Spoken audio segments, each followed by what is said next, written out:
তাহলে তোমার পীড়িতের নাগর মেঘ মরবে। আর শয়তান, তার আগে আমি তোকে নিজের হাতে শেষ করে দেবো। মাথা গলম কলে না থোনা দল বাঁধি থপ কি না। আমি তোমাকে শেষবারের মতো বলছি বৃষ্টি, অবিনাশ বাবুর সঙ্গে তুমি তোমার বাড়িতে ফিরে যাও, তাহলে কিন্তু তোমার জন্য এই গোটা চৌধুরী পরিবারটাই ধ্বংস হয়ে যাবে। আর এর জন্য কিন্তু দায়ী থাকবে তুমি, শুধুমাত্র তুমি।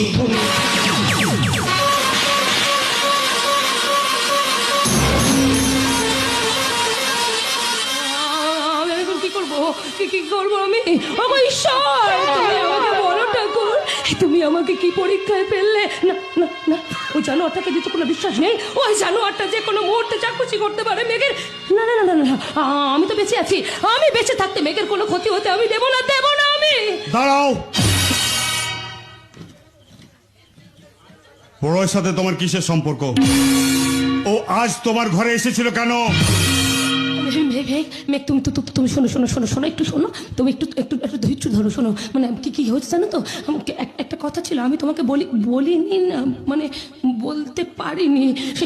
সেই কথাগুলো আজ আমি তোমাকে সব বলে দেবো। হ্যাঁ, সব বলে দেবো। কি বলবে? কি বলার আছে তোমার? প্রলয় আমাকে সব বলেছে।